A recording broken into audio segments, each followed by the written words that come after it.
हरि बजो बजो हरि नाम, जप लो निरंतर हरि हरि नाम। प्रभु के भजन सा है नहीं कोई दाम, ऐ मन सुमिरन कर पाले हरि का धाम। हरि भजो भजो हरि नाम, जप लो निरंतर हरि हरि नाम। भज लो निरंतर प्रभु जी का नाम।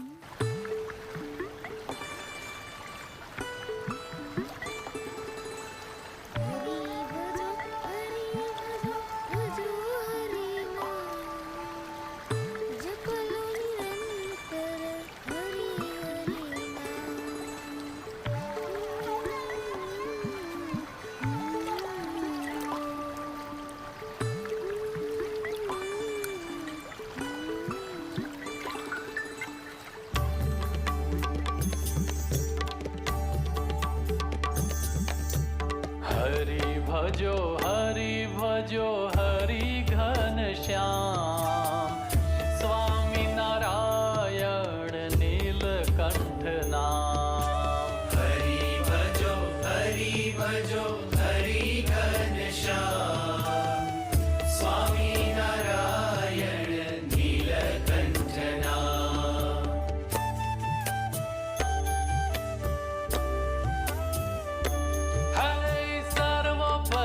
दिव्य राजे अक्षरधाम, करता साकार स्वयं सहजानंद श्याम। सर्वोपरि दिव्य राजे अक्षरधाम, करता साकार स्वयं सहजानंद श्याम।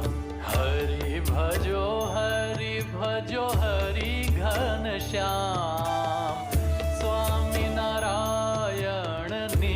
कंठ नाम। हरि भजो हरि घन श्याम, स्वामी नारायण नीलकंठ नाम।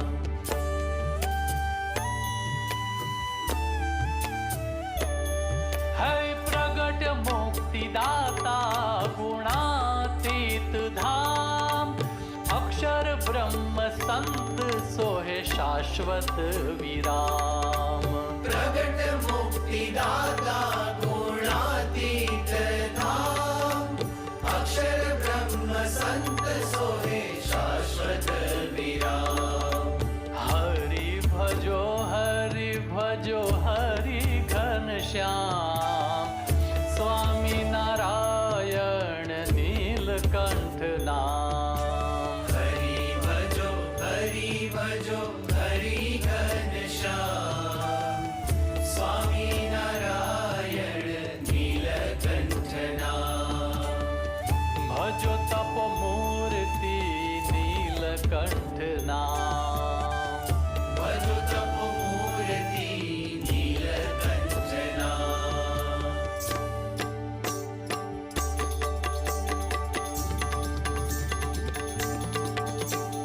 स्वामी नारायण अक्षरधाम, भजो तप मूर्ति नीलकंठ नाम। स्वामी नारायण अक्षरधाम, भजो तप मूर्ति नीलकंठ नाम। स्वामी नारायण अक्षरधाम, भजो तप मूर्ति नीलकंठ नाम। स्वामी नारायण अक्षरधाम, भजो तप मूर्ति नीलकंठ नाम। भजो तप मूर्ति नीलकंठ नाम। भजो तप मूर्ति नीलकंठ नाम। भजो तप मूर्ति नीलकंठ नाम। भजो तप मूर्ति नीलकंठ नाम। भजो तप मूर्ति नीलकंठ नाम। भजो तप मूर्ति नीलकंठ नाम। भजो तप मूर्ति नीलकंठ नाम। भजो तप मूर्ति नीलकंठ नाम। भजो तप मूर्ति भजो तप मूर्ति भजो तप मूर्ति नीलकंठ नाम। स्वामी नारायण अक्षरधाम, भजो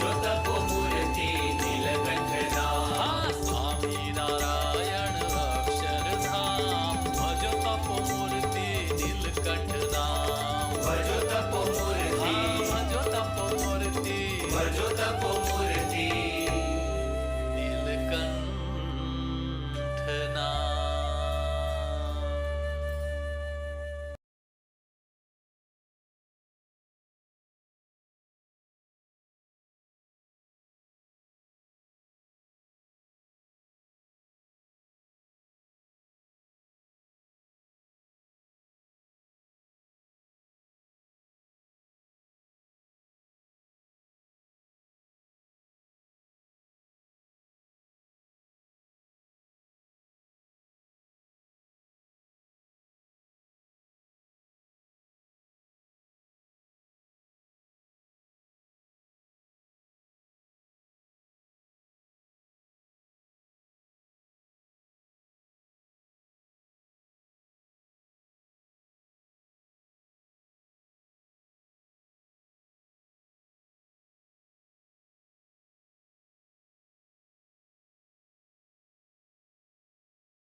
ओम श्री गंगानाथाय नमः। जय श्री गुरुदेव, जय श्री दादा गुरुदेव।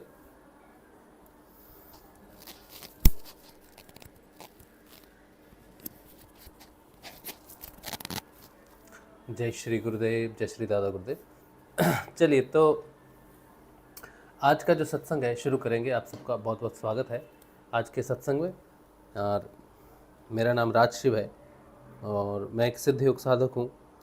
सिद्ध योग की साधना से जो परिवर्तन आते हैं उनके आधार पर जो है बात करते हैं। आजकल हम जो अध्ययन कर रहे हैं श्रीमद् भागवत का, वो अध्ययन हम शुरू करेंगे। और कुछ प्रश्न आपका रहा साधना को लेकर, तो आप पूछेंगे। तो हमारे एरिया में रहा, हमारी समझ में रहा वो प्रश्न, तो हम इस पर बात करेंगे। ठीक है, तो सबसे पहले हम शुरू करते हैं श्रीमद् भागवत का अध्ययन।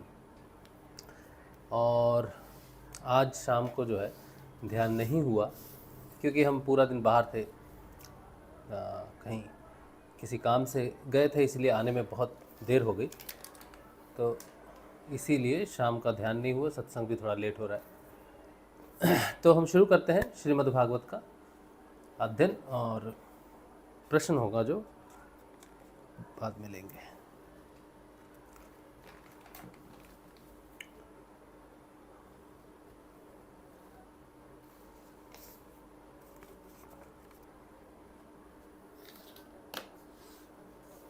चलिए, तो जय श्री गुरुदेव, जय श्रीमद् भागवत, जय श्री गुरुदेव। आप सबको नमस्कार है, सबको नमस्कार है, जो भी श्रीमद् भागवत के अध्ययन में हैं उन सबको नमस्कार है। हम पढ़ रहे हैं दशम स्कंद शुक सुधा सागर, और आज हम पढ़ेंगे 76वां अध्याय। 76वें अध्याय में हम पढ़ेंगे शाल्व के साथ यादवों का युद्ध। और आज हम कोशिश करेंगे 2 अध्याय पढ़ने की। पढ़ेंगे कितने वो तो गुरु ही जाने, लेकिन 2 पढ़ेंगे जो शाल्व के साथ संबंधित हैं। और 77वां अध्याय है शाल्वोद्धार। ठीक, कोशिश करेंगे कम से कम ये 2 आज पढ़ें। तो शुरू करते हैं। 76वां अध्याय है शाल्व के साथ यादवों का युद्ध।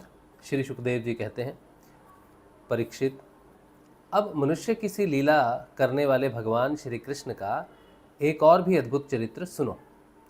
इसमें यह बताया जाएगा कि सौभ नामक विमान का अधिपति शाल्व किस प्रकार भगवान के हाथ से मारा गया था। शाल्व शिशुपाल का सखा था और रुक्मणी के विवाह के अवसर पर बारात में शिशुपाल की ओर से आया हुआ था। उस समय यदुवंशियों ने युद्ध में जरासंध आदि के साथ साथ शाल्व को भी जीत लिया था। उस दिन सब राजाओं के सामने शाल्व ने यह प्रतिज्ञा की थी कि मैं पृथ्वी से यदुवंशियों को मिटाकर छोड़ूंगा। सब लोग मेरा बल पौरुष देख लेना। परीक्षित, मूढ़ शाल्व ने इस प्रकार प्रतिज्ञा करके देवादिदेव भगवान पशुपति की आराधना आरंभ की। वह उन दिनों दिन में केवल एक बार मुट्ठी भर राख फांक लिया करता था। सिर्फ एक मुट्ठी राख खाया करता था। यों तो पार्वती पति भगवान शंकर आशुतोष हैं, औढ़रदानी हैं, फिर भी वे शाल्व का घोर संकल्प जानकर 1 वर्ष के बाद प्रसन्न हुए। उन्होंने अपने शरणागत शाल्व से वर मांगने के लिए कहा। उस समय शाल्व ने यह वर मांगा कि मुझे आप एक ऐसा विमान दीजिए जो देवता, असुर, मनुष्य, गंधर्व, नाग और राक्षसों से तोड़ा ना जा सके। जहाँ इच्छा हो वहीं चला जाए और यदुवंशियों के लिए अत्यंत भयंकर हो। भगवान शंकर ने कह दिया, तथास्तु। इसके बाद उनकी आज्ञा से विपक्षियों के नगर जीतने वाले मैं दानव ने लोहे का सौभ नामक विमान बनाया और शाल्व को दे दिया। किसने बनाया था? मैं दानव ने। वह विमान क्या था? एक नगर ही था। वह इतना अंधकारमय था कि उसे देखना या पकड़ना अत्यंत कठिन था। चलाने वाला उसे जहां ले जाना चाहता वहीं वह उसकी इच्छा करते ही चला जाता था। शाल्व ने वह विमान प्राप्त करके द्वारका पर चढ़ाई कर दी, क्योंकि वह वृष्णिवंशी यादवों द्वारा किए हुए वैर को सदा स्मरण रखता था।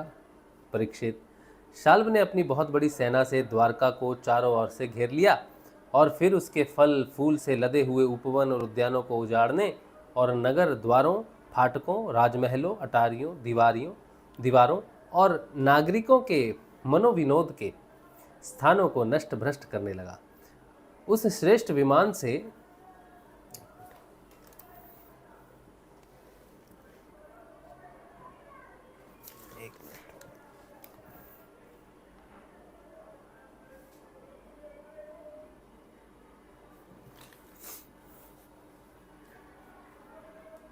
अबे 1 गिलास पानी मुझे देना।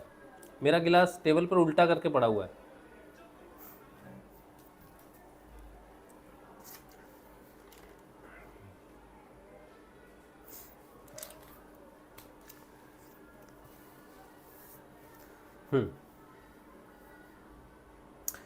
उस श्रेष्ठ विमान से शस्त्रों की झड़ी लग गई। बड़ी बड़ी चट्टानें, वृक्ष, वज्र, सर्प और ओले बरसने लगे। बड़े जोर का बवंडर उठ खड़ा हुआ। चारों ओर धूल ही धूल छा गई। परीक्षित, प्राचीन काल में जैसे त्रिपुरासुर ने सारी पृथ्वी को पीड़ित कर रखा था,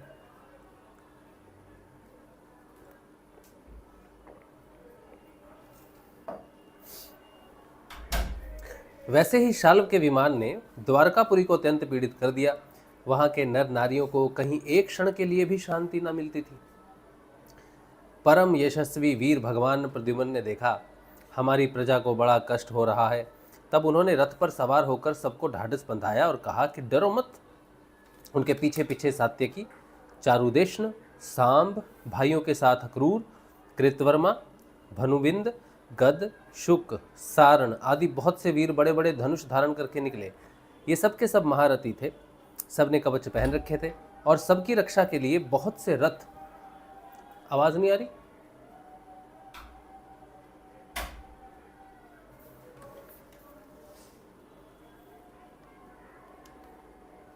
आवाज आ रही है? हाँ।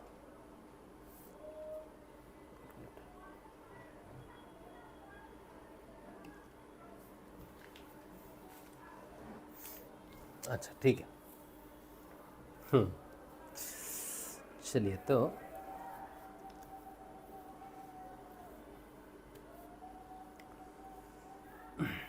सबने कवच पहन रखे थे और सबकी रक्षा के लिए बहुत से रथ, हाथी, घोड़े तथा पैदल सेना साथ साथ चल रही थी। इसके बाद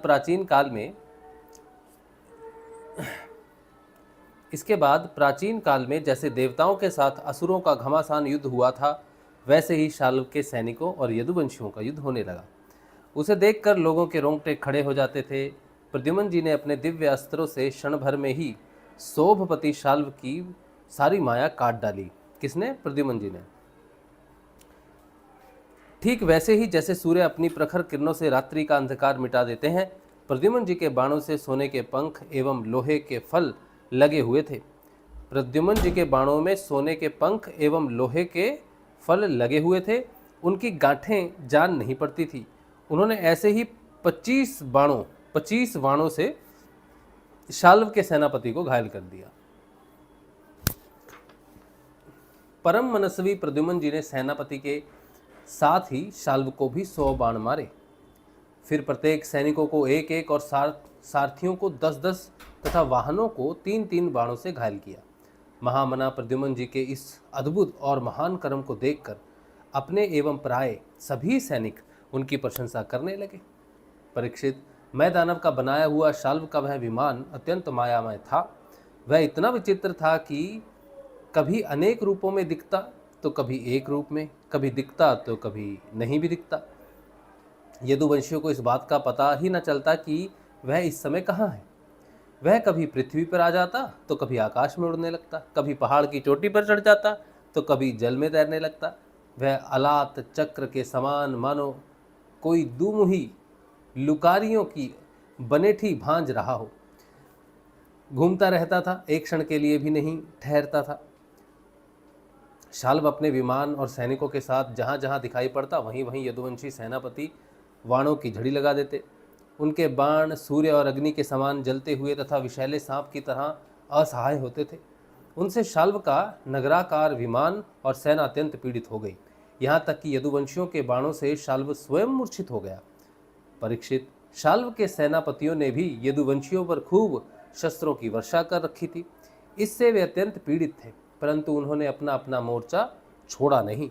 वे सोचते थे कि मरेंगे तो परलोक बनेगा और जीतेंगे तो विजय की प्राप्ति होगी।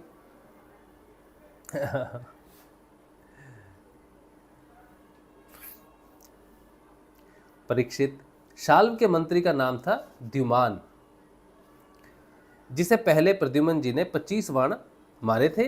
वह बहुत बली था।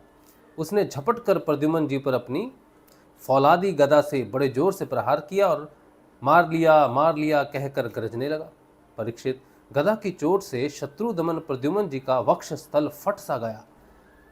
दारुक का पुत्र उनका रथ हाँक रहा था। वह सारथी धर्म के अनुसार उन्हें रणभूमि से हटा ले गया। 2 घड़ी में प्रद्युम्न जी की मूर्छा टूटी। तब उन्होंने सारथी से कहा, सारथे, तूने यह बहुत बुरा किया। हाय हाय, तू मुझे रणभूमि से हटा लाया। सूत, हमने ऐसा कभी नहीं सुना कि हमारे वंश का कोई भी वीर कभी रणभूमि छोड़कर अलग हट गया हो। यह कलंक का टीका तो केवल मेरे ही सर लगा। सचमुच सूत, तू कायर है, नपुंसक है। बतला तो सही, अब मैं अपने ताऊ बलराम जी और पिता श्री कृष्ण के सामने जाकर क्या कहूँगा। अब तो सब लोग यही कहेंगे न कि मैं युद्ध से भाग गया, उनके पूछने पर मैं अपने अनुरूप क्या उत्तर दे सकूंगा? मेरी भाभियां हंसती हुई मुझसे साफ साफ पूछेंगे कि कहो वीर, तुम नपुंसक कैसे हो गए? दूसरों ने युद्ध में तुम्हें नीचा कैसे दिखा दिया? सूत, अवश्य ही तुमने मुझे रणभूमि से भगाकर अक्षम्य अपराध किया है। सारथी ने कहा, आयुष्मान, मैंने जो कुछ किया है सारथी का धर्म समझकर ही किया है। मेरे समर्थ स्वामी, युद्ध का ऐसा धर्म है कि संकट पड़ने पर सारथी रथी की रक्षा कर ले और रथी सारथी की। इस धर्म को समझते हुए ही मैंने आपको रणभूमि से हटाया है। शत्रु ने आप पर गदा का प्रहार किया था, जिससे आप मूर्छित हो गए थे। बड़े संकट में थे, इसी से मुझे ऐसा करना पड़ा। 77वां अध्याय, शाल्व उद्धार। श्री सुखदेव जी कहते हैं, परीक्षित, अब प्रद्युम्न जी ने हाथ मुंह धोकर कवच पहन धनुष धारण किया और सारथी से कहा कि मुझे वीर द्युमान के पास फिर से ले चलो। उस समय द्युमान यादव सेना को तहस नहस कर रहा था। प्रद्युम्न जी ने उसके पास पहुंचकर उसे ऐसा करने से रोक दिया और मुस्कुराकर 8 बाण मारे। 4 बाणों से उसके 4 घोड़े और एक एक बाण से सारथी, धनुष, ध्वजा और उसका सिर काट डाला। इधर गद, सात्यकी, सांब आदि यदुवंशी वीर भी शाल्व की सेना का संहार करने लगे। सौभ विमान पर चढ़े हुए सैनिकों की गर्दनें कट जाती और वे समुद्र में गिर पड़ते। इस प्रकार यदुवंशी और शाल्व के सैनिक एक दूसरे पर प्रहार करते रहे। बड़ा ही घमासान और भयंकर युद्ध हुआ और वह लगातार 27 दिनों तक चलता रहा। उन दिनों भगवान श्री कृष्ण धर्मराज युधिष्ठिर के बुलाने से इंद्रप्रस्थ गए हुए थे। राजसूय यज्ञ हो चुका था और शिशुपाल की भी मृत्यु हो गई थी। वहां भगवान श्री कृष्ण ने देखा कि बड़े भयंकर अपशकुन हो रहे हैं। तब उन्होंने कुरुवंश के बड़े बूढ़ों ऋषि मुनियों, कुंती और पांडवों से अनुमति लेकर द्वारका के लिए प्रस्थान किया। वे मन ही मन कहने लगे कि मैं पूज्य भाई बलराम जी के साथ यहाँ चला आया। अब शिशुपाल के पक्षपाती क्षत्रिय अवश्य ही द्वारका पर आक्रमण कर रहे होंगे। भगवान श्री कृष्ण ने द्वारका में पहुंचकर देखा कि सचमुच यादवों पर बड़ी विपत्ति आई है। तब उन्होंने बलराम जी को नगर की रक्षा के लिए नियुक्त कर दिया और सौभपति शाल्व को देखकर अपने सारथी दारुक से कहा, दारुक, तुम शीघ्र से शीघ्र मेरा रथ शाल्व के पास ले चलो। देखो यह शाल्व बड़ा मायावी है, तो भी तुम तनिक भी भय न करना। भगवान की ऐसी आज्ञा पाकर दारुक रथ पर चढ़ गया और उसे शाल्व की ओर ले चला। भगवान के रथ की ध्वजा गरुड़ चिन्ह से चिन्हित थी। उसे देखकर यदुवंशियों तथा शाल्व की सेना के लोगों ने युद्ध भूमि में प्रवेश करते ही भगवान को पहचान लिया। परीक्षित, अब तक शाल्व की सारी सेना प्राय नष्ट हो चुकी थी। भगवान श्री कृष्ण को देखते ही उसने उनके सारथी पर एक बहुत बड़ी शक्ति चलाई। वह शक्ति बड़ा भयंकर शब्द करती हुई आकाश में बड़े वेग से चल रही थी और बहुत बड़े लूक के समान जान पड़ती थी। उसके प्रकाश से दिशाएं चमक उठी थी। उसे सारथी की ओर आते देख भगवान श्री कृष्ण ने अपने बाणों से उसके सैकड़ों टुकड़े कर दिए। इसके बाद उन्होंने शाल्व को 16 बाण मारे और उसके विमान को भी, जो आकाश में घूम रहा था, असंख्य बाणों से चलनी कर दिया, ठीक वैसे ही जैसे सूर्य अपनी किरणों से आकाश को भर देता है। शाल्व ने भगवान श्री कृष्ण की बाईं भुजा में, जिसमें शारंग धनुष शोभ्यमान था, बाण मारा। इससे शारंग धनुष भगवान के हाथ से छूटकर गिर पड़ा। यह एक अद्भुत घटना घट गई। जो लोग आकाश या पृथ्वी से यह युद्ध देख रहे थे, वे बड़े जोर से हाय हाय पुकार उठे। तब शाल्व ने गरज कर भगवान श्री कृष्ण से यूं कहा, मूढ़, तूने हम लोगों के देखते देखते हमारे भाई और सखा शिशुपाल की पत्नी को हर लिया तथा भरी सभा में, जबकि हमारा मित्र शिशुपाल असावधान था, तूने उसे मार डाला। मैं जानता हूँ कि तू अपने को अजय मानता है। यदि मेरे सामने ठहर गया तो मैं आज तुझे अपने तीखे बाणों से वहाँ पहुँचा दूंगा जहाँ से फिर कोई लौट कर नहीं आता। भगवान श्री कृष्ण ने कहा, रे मंद, तू वृथा ही बहक कर रहा है। तुझे पता नहीं कि तेरे सिर पर मौत सवार है। शूरवीर व्यर्थ की बकवाद नहीं करते, वे अपनी वीरता ही दिखलाया करते हैं। इस प्रकार कहकर भगवान श्री कृष्ण ने क्रोधित हो अपनी अत्यंत वेगवती और भयंकर गदा से शाल्व के जत्रु स्थान हंसली पर प्रहार किया। इससे वह खून उगलता हुआ कांपने लगा। इधर जब गदा भगवान के पास लौट आई तब शाल्व अंतर्धान हो गया। इसके बाद 2 घड़ी बीतते बीतते एक मनुष्य ने भगवान के पास पहुंचकर उनको सिर झुकाकर प्रणाम किया और वह रोता हुआ बोला, मुझे आपकी माता देवकी ने भेजा है। उन्होंने कहा है कि अपने पिता के प्रति अत्यंत प्रेम रखने वाले महाभाऊ श्री कृष्ण शाल्व तुम्हारे पिता को उसी प्रकार बांध कर ले गया है जैसे कोई कसाई पशु को बांध कर ले जाए। यह अप्रिय समाचार सुनकर भगवान श्री कृष्ण मनुष्य से बन गए। उनके मुख पर कुछ उदासी छा गई। वे साधारण पुरुष के समान अत्यंत करुणा और स्नेह से कहने लगे, अहो, मेरे भाई बलराम जी को तो देवता अथवा असुर कोई नहीं जीत सकता। वे सदा सर्वदा सावधान रहते हैं।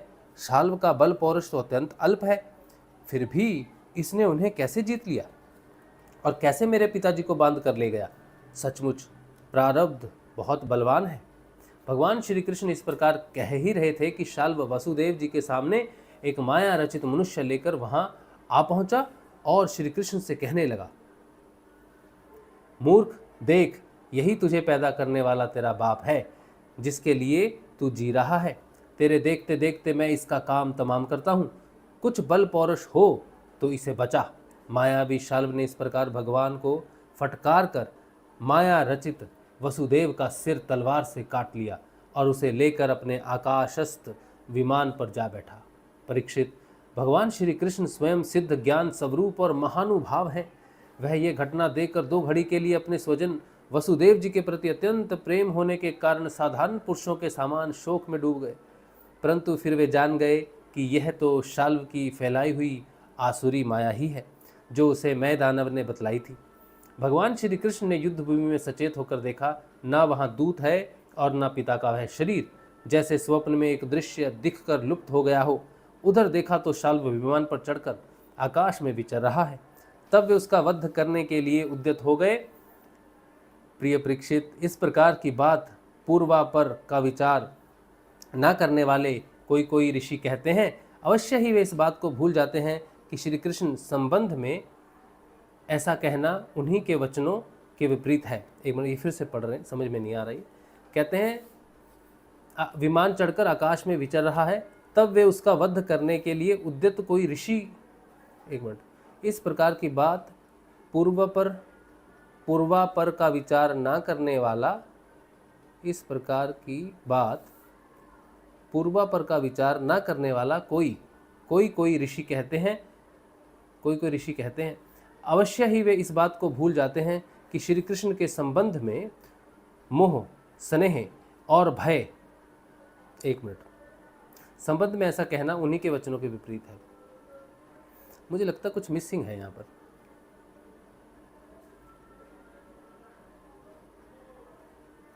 प्रिय परीक्षित, इस प्रकार की बात पूर्वापर का विचार न करने वाले कोई ऋषि कहते हैं। अवश्य ही वे इस बात को भूल जाते हैं कि श्री कृष्ण के संबंध में ऐसा कहना उन्हीं के वचनों के विपरीत है। कहाँ अज्ञानियों में रहने वाले शोक, मोह, स्नेह और भय तथा कहाँ वे परिपूर्ण भगवान श्री कृष्ण, जिनका ज्ञान, विज्ञान और ऐश्वर्य अखंडित है, एक रस है, भला उनमें वैसे भावों की संभावना ही कहाँ है। बड़े बड़े ऋषि मुनि भगवान श्री कृष्ण के चरण कमलों की सेवा करके आत्म विद्या का भली भांति संपादन करते हैं और उसके द्वारा शरीर आदि में आत्म बुद्धि रूप अनादि अज्ञान को मिटा डालते हैं तथा आत्म संबंधी अनंत ऐश्वर्य प्राप्त करते हैं। उन संतों के परम गति स्वरूप भगवान श्री कृष्ण में भला मोह कैसे हो सकते हैं। अच्छा, ये जो बात है कि भगवान मोह में आए या फिर भगवान को मोह हुआ अपने पिताजी का, उसके लिए थोड़ा विवाद है। तो वो एक गुरु भगवान श्री कृष्ण भगवान की जो है एक लीला के रूप में है, ऐसा परीक्षित को बता रहे हैं सुखदेव जी कि कोई ऋषि ऐसा मानता है कि भगवान कैसे मोह में आ गए। तो वहाँ पर थोड़ी क्लैरिफिकेशन है कि वो एक माया, जैसे वो माया रच रहा है शाल्व, वैसे ही भगवान भी एक मनुष्य की लीला करते हुए वो चीज़ को वैसे ही कर रहे हैं। अब शाल्व भगवान श्री कृष्ण पर बड़े उत्साह और वेग से शस्त्रों की वर्षा करने लगा था। अमोघ शक्ति भगवान श्री कृष्ण ने भी अपने बाणों से शाल्व को घायल कर दिया और उसके कवच, धनुष तथा सिर की मणि को छिन्न भिन्न कर दिया। साथ ही गदा की चोट से उसके विमान को भी जर्जर कर दिया। परीक्षित, भगवान श्री कृष्ण के हाथों से चलाई हुई गदा से वह विमान चूर चूर होकर समुद्र में गिर पड़ा। गिरने से पहले ही शाल्व हाथ में गदा लेकर धरती पर कूद पड़ा और सावधान होकर बड़े वेग से भगवान श्री कृष्ण की ओर झपटा। शाल्व को आक्रमण करते देख उन्होंने भाले से गदा के साथ उसका हाथ काट गिराया। फिर उसे मार डालने के लिए उन्होंने प्रलयकालीन सूर्य के समान तेजस्वी और अत्यंत अद्भुत सुदर्शन चक्र धारण कर लिया। उस समय उनकी ऐसी शोभा हो रही थी मानो सूर्य के साथ उद्याचल शोभ्यमान हो। भगवान श्री कृष्ण ने उस चक्र से परम मायावी शाल्व का कुंडल करीट सहित सिर धड़ से अलग कर दिया, ठीक वैसे ही जैसे इंद्र ने वज्र से वृत्रासुर का सिर काट डाला था। उस समय शाल्व के सैनिक अत्यंत दुख से हाय हाय चिल्ला उठे। परीक्षित, जब पापी शाल्व मर गया और उसका विमान भी गदा के प्रहार से चूर चूर हो गया, तब देवता लोग आकाश में दुंदुभियां बजाने लगे। ठीक इसी समय दंत वक्त्र अपने मित्र शिशुपाल आदि का बदला लेने के लिए अत्यंत क्रोधित होकर आ पहुंचा।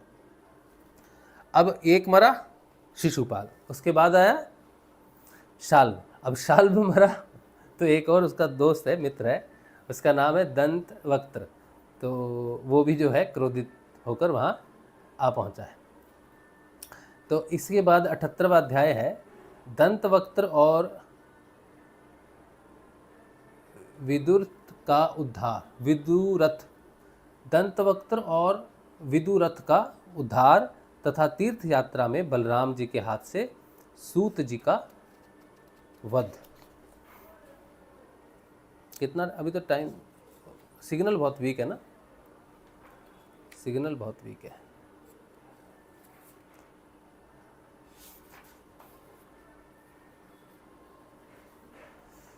आगे के 2 अध्याय युद्ध के ही हैं, तो पढ़ लेते हैं, थोड़ा और पढ़ लेते हैं।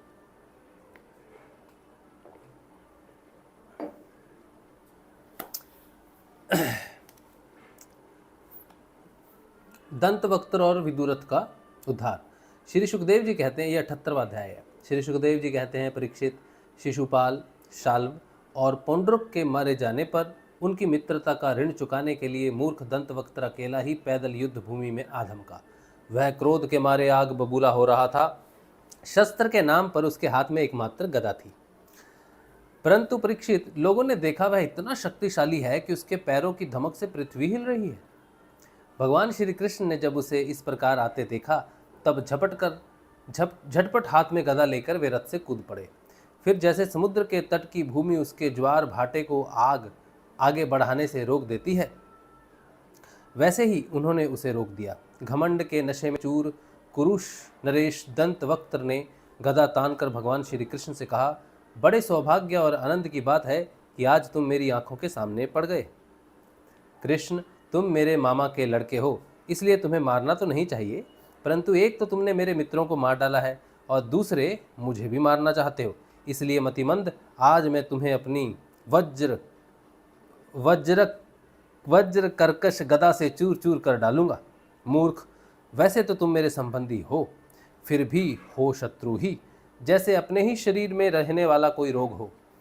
मैं अपने मित्रों से बड़ा प्रेम करता हूँ, उनका मुझ पर ऋण है। अब तुम्हें मारकर ही मैं उनका ऋण से पूर्ण हो सकता हूँ। जैसे महावत अंकुश से हाथी को घायल करता है, वैसे ही दंत वक्त्र ने अपनी कड़वी बातों से श्री कृष्ण को चोट पहुँचाने की चेष्टा की, और फिर वह उनके सिर पर बड़े वेग से गदा मारकर सिंह के समान गरज उठा। रणभूमि में गदा की चोट खाकर भी भगवान श्री कृष्ण टस से मस न हुए। उन्होंने अपनी बहुत बड़ी कोमोद की गदा संभाल कर उससे दंत वक्त्र के वक्ष स्थल पर प्रहार किया। गदा की चोट से दंत वक्त्र का कलेजा जो है वो फट गया। वह मुंह से खून उगलने लगा, उसके बाल बिखर गए, भुजाएं और पैर फैल गए। निदान निष्प्राण होकर वह धरती पर गिर पड़ा। परीक्षित, जैसे कि शिशुपाल की मृत्यु के समय हुआ था, सब प्राणियों के सामने ही दंतवक्त्र के मृत शरीर से एक अत्यंत सूक्ष्म ज्योति निकली और वह बड़ी विचित्र रीति से भगवान श्री कृष्ण में समा गई। दंतवक्त्र के भाई का नाम था विदुरथ। वह अपने भाई की मृत्यु से अत्यंत शोकाकुल हो गया। अब वह क्रोध के मारे लंबी लंबी सांस लेता हुआ हाथ में ढाल तलवार लेकर भगवान श्री कृष्ण को मार डालने की इच्छा से आया।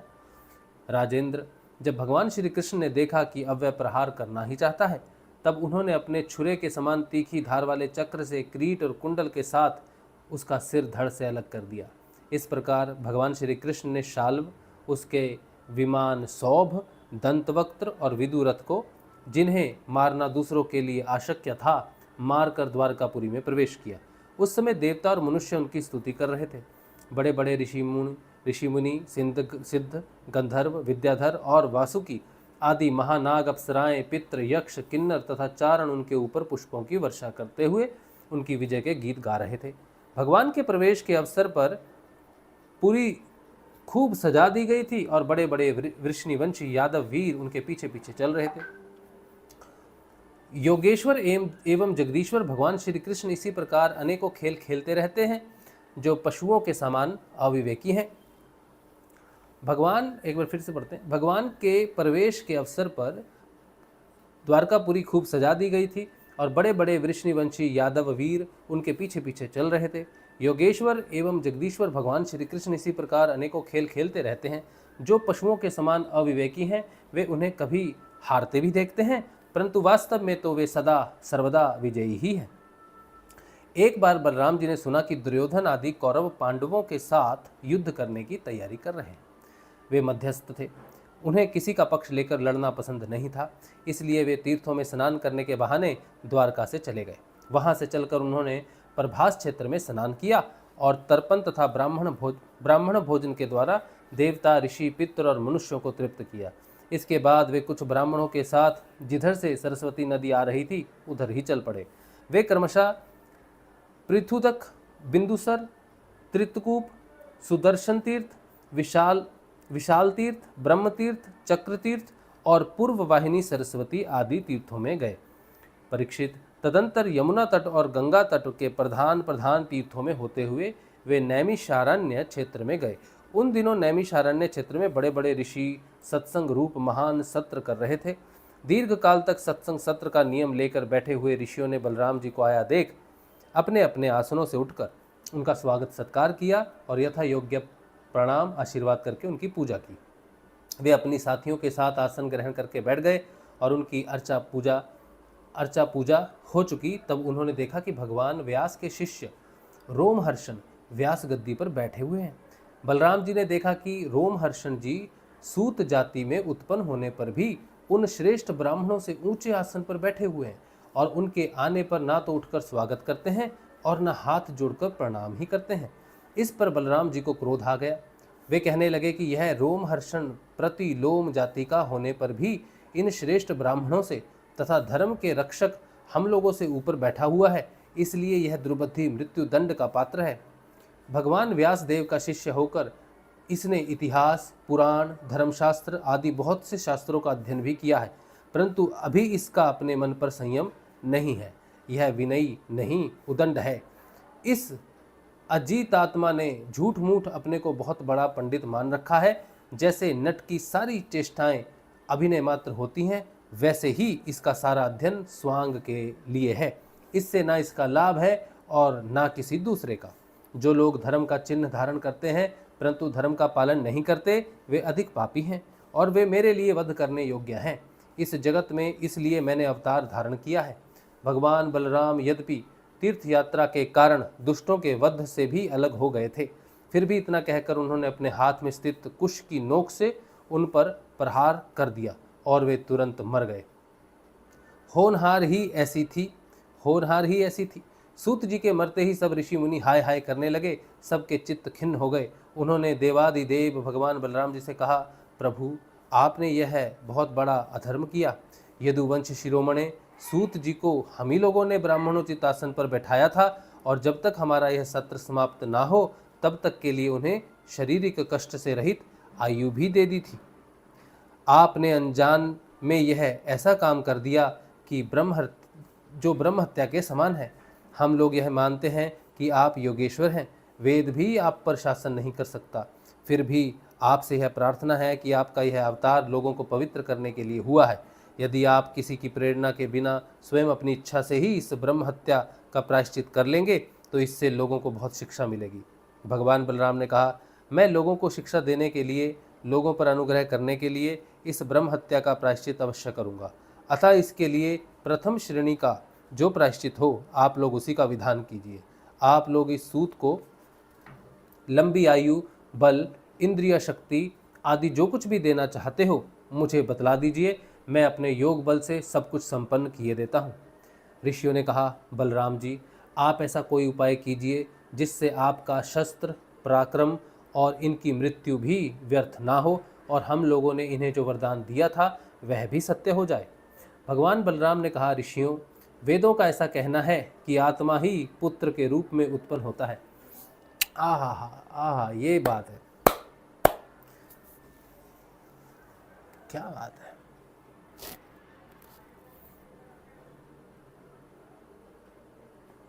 बहुत सुंदर है, क्या बात है। आत्मा जो है ना, ये बहुत पहले की बात है, बहुत पहले सत्संग में ये बात हुई थी और बीच बीच में हमने ये बात दोहराई भी थी। आत्मा जो है सबका पिता है, लेकिन जब कोई द्विज बनता है, जब किसी साधक की गुरु कृपा से, गुरु अनुग्रह से आत्मा जागृत होती है, तो वो आत्मा जो सबका पिता है वही पुत्र के रूप में प्रकट होता है।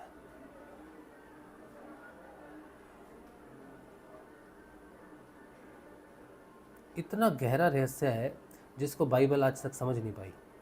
बाइबल पढ़ने वाले कितने ईसाई हैं जो इस बात को नहीं समझ पाते कि पुत्र कौन है और पिता कौन है।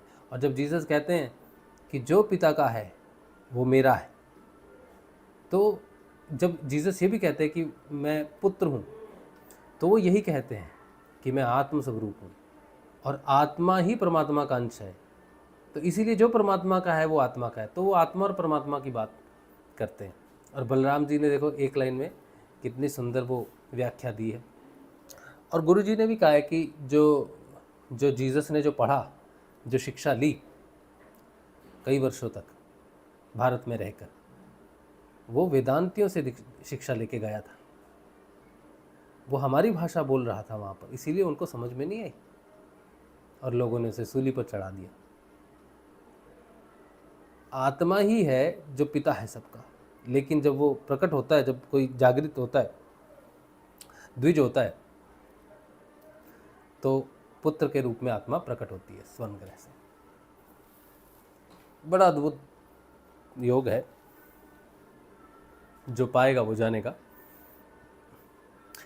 ऋषियों, भगवान बलराम ने कहा, ऋषियों, वेदों का ऐसा कहना है कि आत्मा ही पुत्र के रूप में उत्पन्न होता है, इसलिए रोमहर्षण के स्थान पर उनका पुत्र आप लोगों को पुराणों की कथा सुनाएगा। उसे मैं अपनी शक्ति से दीर्घायु, इंद्रिय शक्ति और बल दिए देता हूँ। ऋषियों, इसके अतिरिक्त आप लोग और जो कुछ भी चाहते हो मुझसे कहिए, मैं आप लोगों की इच्छा पूर्ण करूँगा। अनजान में मुझसे जो अपराध हो गया है उसका प्रायश्चित भी आप लोग सोच विचार कर बतलाइए, क्योंकि आप लोग इस विषय के विद्वान हैं। ऋषियों ने कहा, बलराम जी, इलवल का पुत्र बलवल नाम का एक भयंकर दानव है। वह प्रत्येक पर्व पर यहाँ आ पहुँचता है और हमारे इस सत्र को दूषित कर देता है। यदुनंदन, वह यहाँ आकर पीप, खून, बिष्टा, मूत्र, शराब और मांस की वर्षा करने लगता है। आप उस पापी को मार डालिए, हम लोगों की यह बहुत बड़ी सेवा होगी। इसके बाद आप एकाग्र चित्त से तीर्थों में स्नान करते हुए 12 महीनों तक भारतवर्ष की परिक्रमा करते हुए विचरण कीजिए, इससे आपकी शुद्धि हो जाएगी। 19वां अध्याय, बलवल का उद्धार और बलराम जी की तीर्थ यात्रा। श्री सुखदेव जी कहते हैं, परीक्षित, पर्व का दिन आने पर बड़ा भयंकर अंधड़ चलने लगा, धूल की वर्षा होने लगी और चारों ओर से पीप की दुर्गंध आने लगी। इसके बाद यज्ञशाला में बलवल दानव ने मलमूत्र आदि अपवित्र वस्तुओं की वर्षा की। तदंतर हाथ में त्रिशूल लिए वह स्वयं दिखाई पड़ा। उसका डील डॉल बहुत बड़ा था, ऐसा जान पड़ता मानो ढेर का ढेर कालिक इकट्ठा कर दिया गया हो। उसकी चोटी और दाढ़ी मूछ तपे हुए तांबे के समान लाल लाल थी। बड़ी बड़ी दाढ़ें और भौं के कारण उसका मुंह बड़ा भयावना लगता था। उसे देखकर भगवान बलराम जी ने शत्रु सेना की कुंदी करने वाले मूसल और दैत्यों को चीर फाड़ डालने वाले हल का स्मरण किया। उनके स्मरण करते ही वे दोनों शस्त्र तुरंत वहां आ पहुँचे। बलराम जी ने आकाश में विचरने वाले बलवल दैत्य को अपने हल के अगले भाग से खींचकर उस ब्रह्मद्रोही के सिर पर बड़े क्रोध से एक मूसल कसकर जमाया, जिससे उसका ललाट फट गया और वह खून उगलता तथा आर्त स्वर में चिल्लाता हुआ धरती पर गिर पड़ा। ठीक वैसे ही जैसे वज्र की चोट खाकर गेरू आदि से लाल हुआ कोई पहाड़ गिर पड़ा हो। नैमिषारण्यवासी महाभाग्यवान मुनियों ने बलराम जी की स्तुति की, उन्हें कभी न व्यर्थ होने वाले आशीर्वाद दिए और जैसे देवता लोग देवराज इंद्र का अभिषेक करते हैं वैसे ही उनका अभिषेक किया। इसके बाद ऋषियों ने बलराम जी को दिव्य वस्त्र और दिव्य आभूषण दिए तथा एक ऐसी वैजंती माला भी दी जो सौंदर्य का आश्रय एवं कभी न मुरझाने वाले कमल के पुष्पों से युक्त है। तदंतर नैमिषारण्यवासी ऋषियों से विदा होकर उनके आज्ञा अनुसार बलराम जी ब्राह्मणों के साथ कौशिकी नदी के तट पर आए। वहां स्नान करके वे उस सरोवर पर गए जहां से सरयू नदी निकली है। वहां से सरयू के किनारे किनारे चलने लगे, फिर उसे छोड़कर प्रयाग आए और वहां स्नान तथा देवता, ऋषि एवं पितरों का तर्पण करके वहां से पुल्हाश्रम गए।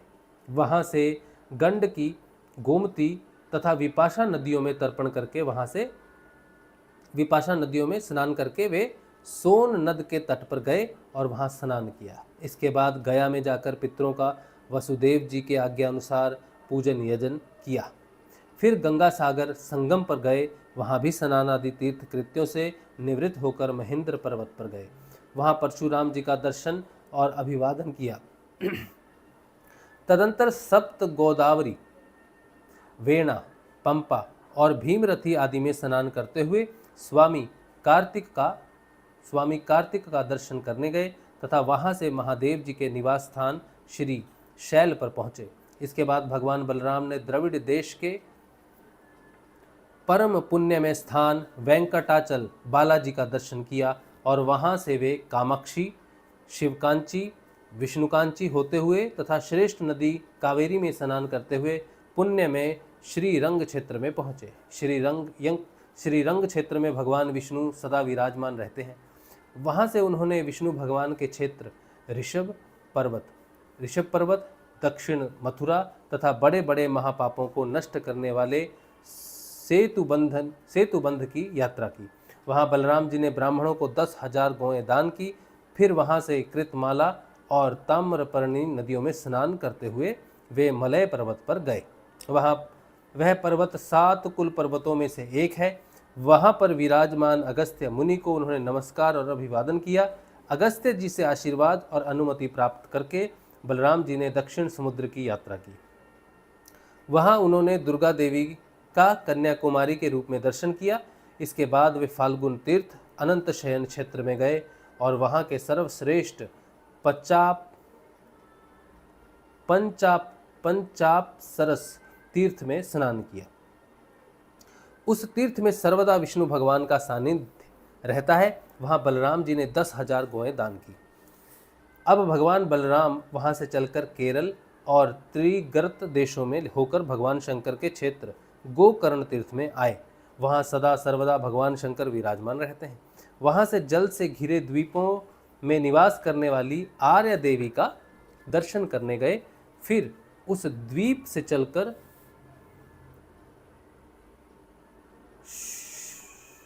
शूरपारक क्षेत्र की यात्रा की। इसके बाद तापी, पयोष्णी और निर्विंध्या नदियों में स्नान करके वे दंडकारण्य में आए। वहां होकर वे नर्मदा जी के तट पर गए। परीक्षित, इस पवित्र नदी के तट पर ही महिष्मती पुरी है। नर्मदा जी के तट पर गए, इसी नदी के तट पर माहिष्मती पुरी है। वहाँ मनु तीर्थ में स्नान करके वे फिर प्रभास क्षेत्र में चले आए। वहीं उन्होंने ब्राह्मणों से सुना कि कौरव और पांडवों के युद्ध में अधिकांश क्षत्रियों का संहार हो गया है। उन्होंने ऐसा अनुभव किया कि अब पृथ्वी का बहुत सा भार उतर गया। जिस दिन रणभूमि में भीमसेन और दुर्योधन गदा युद्ध कर रहे थे, उसी दिन बलराम जी उन्हें रोकने के लिए कुरुक्षेत्र जा पहुंचे। महाराज युधिष्ठिर, नकुल, सहदेव, भगवान श्री कृष्ण और अर्जुन ने बलराम जी को देखकर प्रणाम किया तथा चुप हो गए। वे डरते हुए मन ही मन सोचने लगे कि ये न जाने क्या कहने के लिए यहाँ पधारे हैं। उस समय भीमसेन और दुर्योधन दोनों ही हाथों में गदा लेकर एक दूसरे को जीतने के लिए क्रोध से भरकर भांति भांति के पैंतरे बदल रहे थे। उन्हें देखकर बलराम जी ने कहा, राजा दुर्योधन और भीमसेन, तुम दोनों वीर हो, तुम दोनों में बल पौरुष भी समान है। मैं ऐसा समझता हूँ कि भीमसेन में बल अधिक है और दुर्योधन ने गदा युद्ध में शिक्षा अधिक पाई है। इसलिए तुम लोगों जैसे समान बलशालियों में किसी एक की जय या पराजय नहीं होती दिखती, अतः तुम लोग व्यर्थ का युद्ध मत करो, अब इसे बंद कर दो। परीक्षित, बलराम जी की बात दोनों के लिए हितकर थी, परंतु उन दोनों का वैर भाव इतना दृढ़ मूल हो गया था कि उन्होंने बलराम जी की बात न मानी। वे एक दूसरे की कटुवाणी और दुर्व्यवहारों का स्मरण करके उन्मत्त से हो रहे थे। भगवान बलराम जी ने निश्चय किया कि इनका प्रारब्ध ऐसा ही है, इसलिए उसके संबंध में विशेष आग्रह न करके वे द्वारका लौट गए। द्वारका में उग्रसेन आदि गुरुजनों तथा अन्य संबंधियों ने बड़े प्रेम से आगे आकर उनका स्वागत किया। वहाँ से बलराम जी फिर नैमिषारण्य क्षेत्र में गए। वहाँ ऋषियों ने विरोधाभाव से युद्धादि से निवृत्त बलराम जी के द्वारा बड़े प्रेम से सब प्रकार के यज्ञ कराए। परीक्षित, सच पूछो तो जितने भी यज्ञ हैं वे बलराम जी के अंग ही हैं, इसलिए उनका यह यज्ञ अनुष्ठान लोक संग्रह के लिए ही था। सर्वसमर्थ भगवान बलराम ने उन ऋषियों को विशुद्ध तत्व ज्ञान का उपदेश किया, जिससे वे लोग इस संपूर्ण विश्व को अपने आप में और अपने आप को सारे विश्व में अनुभव करने लगे। इसके बाद बलराम जी ने अपनी पत्नी रेवती के साथ यज्ञांत स्नान किया और सुंदर सुंदर वस्त्र तथा आभूषण पहनकर अपने भाई बंधु तथा स्वजन संबंधियों के साथ इस प्रकार शोभ्यमान हुए जैसे अपनी चंद्रिका एवं नक्षत्रों के साथ चंद्रदेव होते हैं। परीक्षित, भगवान बलराम स्वयं अनंत है, उनका स्वरूप मन और वाणी के परे है।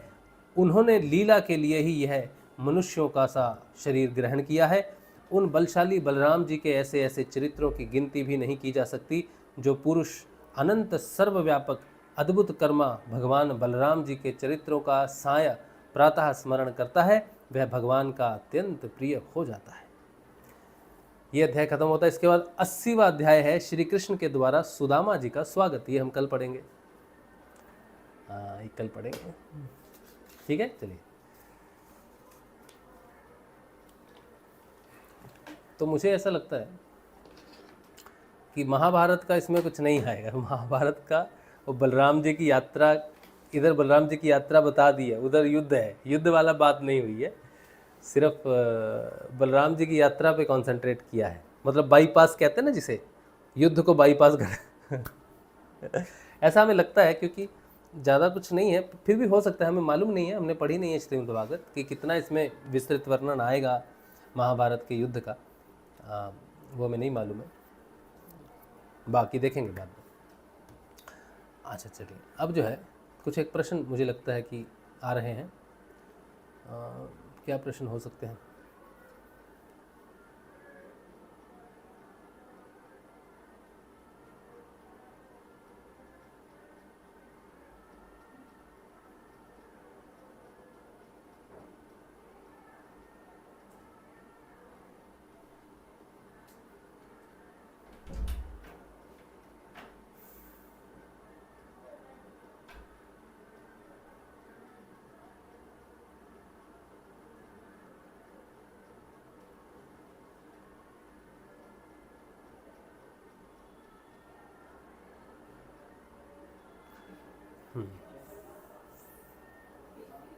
तो ये प्रश्न जो है, एक प्रश्न है गुरु बहन का, नई गुरु बहन है का प्रश्न है शिवरात्रि के ऊपर में। तो उनका प्रश्न है कि गुरु भगवान भी हमारे सब कुछ हैं, तो हमें क्या अभी फास्टिंग करनी चाहिए शिवरात्रि पे? क्योंकि कल जो है भगवान शिव का जो विशेष त्यौहार है शिवरात्रि का, जो बहुत बड़ा त्यौहार होता है, भगवान शिव को प्रसन्न करने का समय होता है।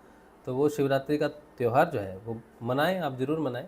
उसमें व्रत करना चाहिए कि नहीं करना चाहिए? तो मैं जब भी ऐसी कोई स्थिति आती है, जब हमें थोड़ा सा द्वंद्व होता है मन में इस बात को लेकर कि हम क्या करें, तो हम देखते हैं कि देखिए हर कर्म का एक फल होता है और फलों की इच्छा से ही हम करते हैं, ठीक है, चीज़ों को किया जाता है। हम भगवान, देखिए मैं ना एक अंधा बहरा और गूंगा व्यक्ति हूँ, ठीक है। और मैं अंधा बहरा गूंगा इसलिए हूँ, लंगड़ा लूला भी हूँ, ठीक है। मैं किसी काम का व्यक्ति नहीं हूँ।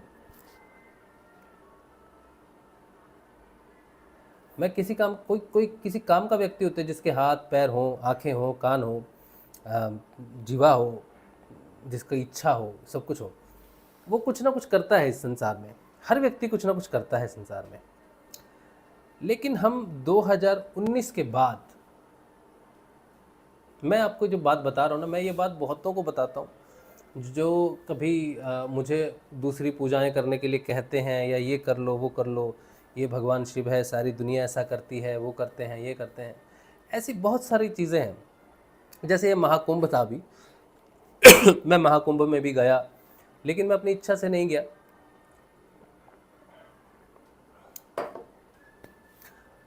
तो मैं बार बार सिर्फ एक ही चीज़ कहता हूँ सबको, आप क्या करना चाहते हो ये आपको डिसाइड करना पड़ेगा कि ऐसा क्या है जो गुरु की भक्ति में ना हो, ऐसा क्या है जो गुरु की भक्ति में ना हो और आपको किसी अन्य भक्ति में वो प्राप्त हो, तो आपको करना चाहिए। अगर गुरु कुछ भी देने में असमर्थ हो, अगर सिद्धयोग की साधना में शिवरात्रि का फल ना हो,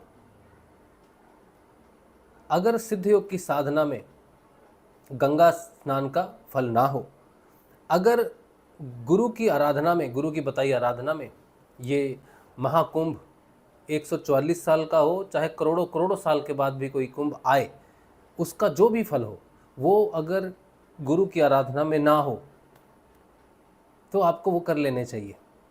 ये आपको निर्णय करना है कि आपको क्या लगता है कि सिद्ध योग की आराधना, गुरुदेव की आराधना में जो फल आप शिवरात्रि का व्रत करेंगे या जो भी अनुष्ठान करके जो भी आप प्राप्त करेंगे, जो भी प्रेम समर्पण करेंगे, या फल के लिए नहीं करेंगे, प्रेम के लिए करेंगे, या जो कुछ भी करेंगे शिव के लिए करेंगे, जो कुछ भी करेंगे, अगर वो आप अपनी गुरु भक्ति से, गुरु के नाम जप से शिव को प्रसन्न नहीं कर सकते,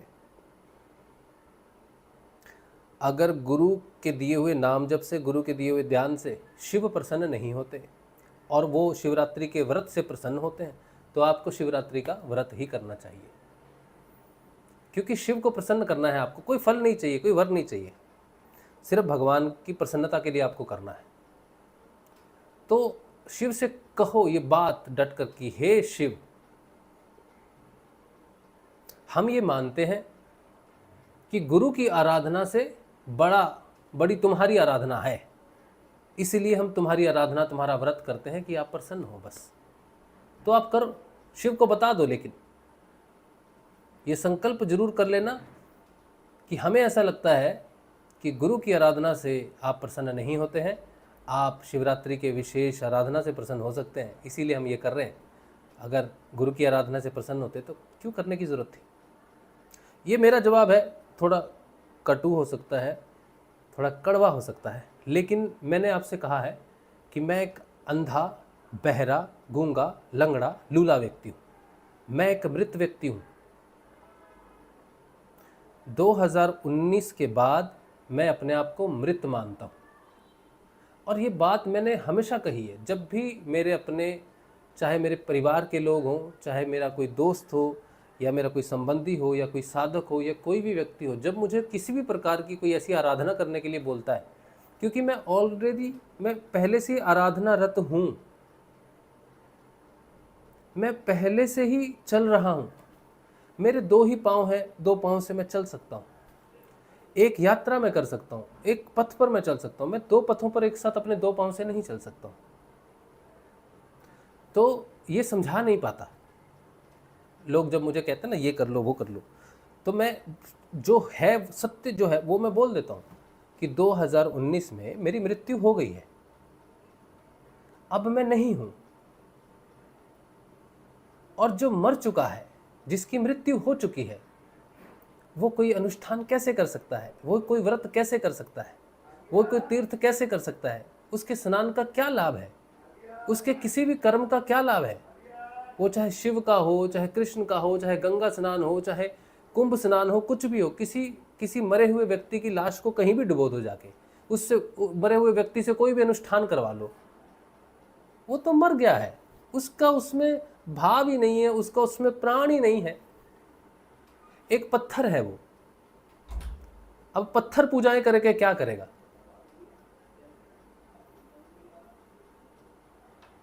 तो मेरे लिए किसी भी विशेष महत्व का, किसी चीज का कोई मुझे दिलचस्पी नहीं है।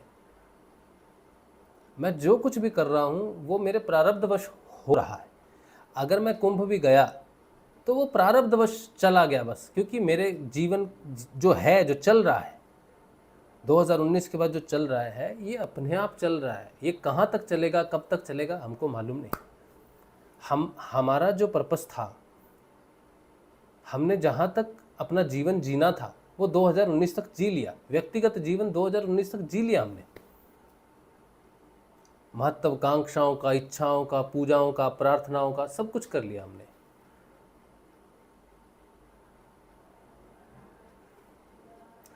हमारे अंदर एक थोड़ी सी दो चेतनाएं हैं, ये मैं मानता हूँ।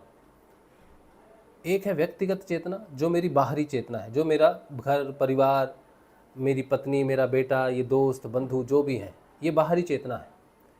ठीक है, इसमें मैं हूँ। लेकिन मेरे अंदर एक और चेतना है जो मेरी आंतरिक चेतना है, और इस समय वही आंतरिक चेतना ही है जिसके बल पर, जिसके कारण मेरा बाहर का जीवन चल रहा है। बाहर की जो चेतना है वो धीरे धीरे धीरे धीरे धीरे धीरे लुप्त हो जाएगी मेरे जीते जी। ये जो शरीर है ना, जो चेतना है, जो शरीर, जो मैंने कहा 2019 में जो मृत्यु हो गई, वो व्यक्तिगत चेतना की मृत्यु होनी शुरू हो गई, मरना शुरू हो गया वो। अब वो यही जीवन में चलते चलते चलते वो जो चेतना है, व्यक्तिगत चेतना है, वो धीरे धीरे पूरी शून्य हो जाएगी। उस दिन जो 2019 में जो घटना घटी, वो घटना आगे कुछ वर्षों में जाकर वो पूरी हो जाएगी। तब इस शरीर के माध्यम से जो चेतना प्रकट रहेगी इस संसार में, वो व्यक्तिगत चेतना नहीं रहेगी, वो पूर्ण रूप से आत्म चेतना ही रह जाएगी। फिर बहुत अलग जीवन हो जाएगा उसके बाद। तो मैं उस यात्रा पर चल रहा हूँ। अब जो बाहर की चेतना जो मर रही है 2019 से, धीरे धीरे धीरे धीरे जो मृत्यु को प्राप्त हो रही है, वो निश्चित हो चुका है कि वो मरेगी, उसकी मृत्यु निश्चित है। और उसकी मृत्यु जो निश्चित हुई है, अब अगला जन्म नहीं है, कोई कर्म प्रारब्ध उसको भोगना नहीं है, कुछ भी उसको करना नहीं है। तो किसी प्रकार का व्रत, अनुष्ठान, भगवान की प्रसन्नता कोई महत्व नहीं रखती है। किसी प्रकार का कोई भी अभीष्ट फल या कोई बहुत बड़ा सुख, राज सिंहासन, करोड़ों वर्षों का कोई जीवन कोई मतलब नहीं रखता है, क्योंकि वो चेतना जो है वो मृत्यु को प्राप्त हो रही है।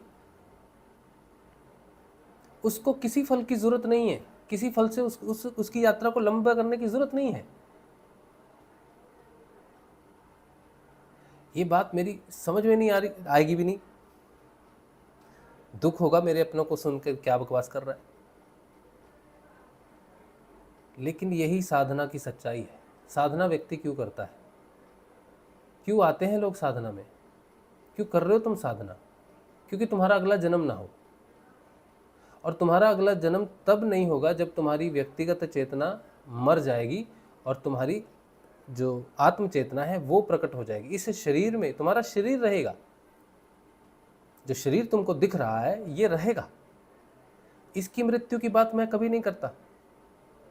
मैं बात जो जिस 2019 में जिस मृत्यु की बात मैं कर रहा हूँ, वो मेरी शारीरिक चेतना की मृत्यु है, व्यक्तिगत चेतना की मृत्यु है कि मैं ये व्यक्ति हूँ, मैं किसी का पिता हूँ, किसी का पति हूँ, किसी का भाई हूँ, किसी का बेटा हूँ, किसी का मित्र हूँ, किसी का भाई हूँ, कुछ भी। वो जा रहा है। और एक वो चेतना इस शरीर के माध्यम से प्रकट होगी जो आत्म चेतना है, जो मैं हूँ, वो प्रकट होना, उसका प्रकट होना इस जीवन में बहुत ज़रूरी है। तो जब भी कोई त्यौहार आता है, मैं त्यौहार मनाता हूँ। शिवरात्रि होगी तो अपने गुरुजी को, दादा गुरुदेव को नमस्कार करेंगे, दिया जलाएंगे, फल जो भी है करेंगे। लेकिन शिवरात्रि का कोई, जैसे कांवड़िए जाते हैं, कांवड़ लेके जाते हैं, कोई व्रत करता है, कोई कुछ करता है, मेरे लिए कोई फर्क नहीं पड़ता उस चीज़ का।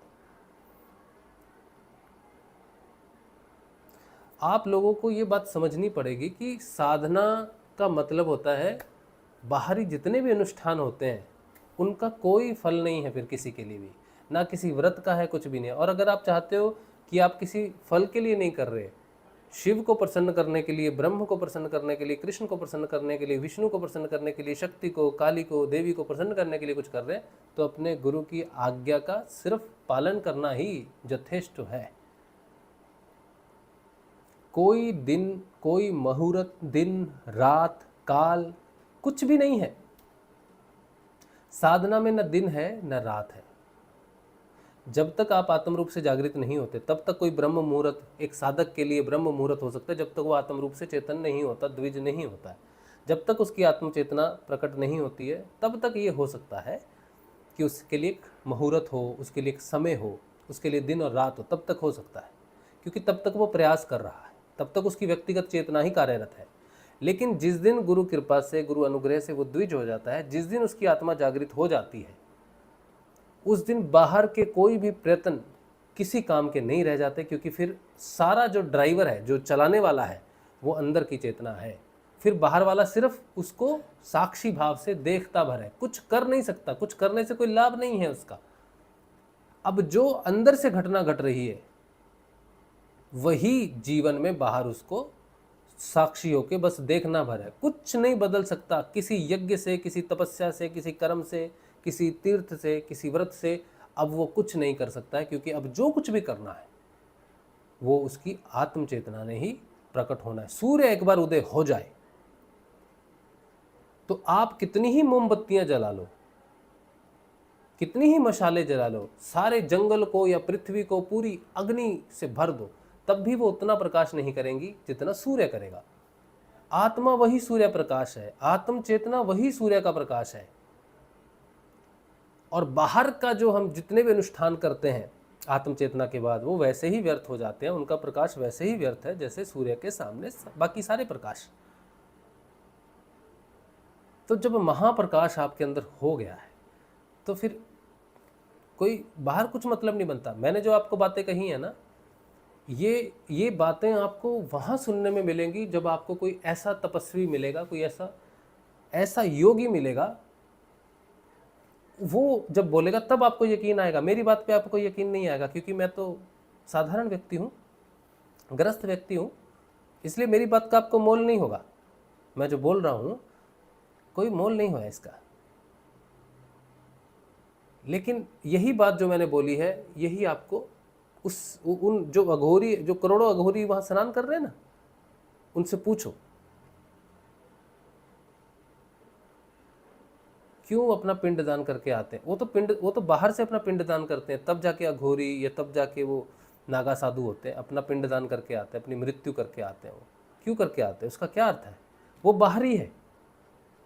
वो जो नागा है, जो नंगा होके घूम रहा है, जो अपना पिंड दान करके आया है, वो बाहर की क्रिया से अंदर सचेत होना चाहता है।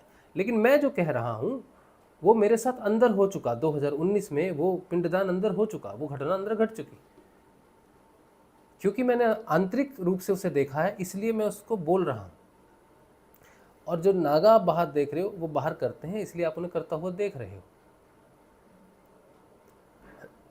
समझे आप?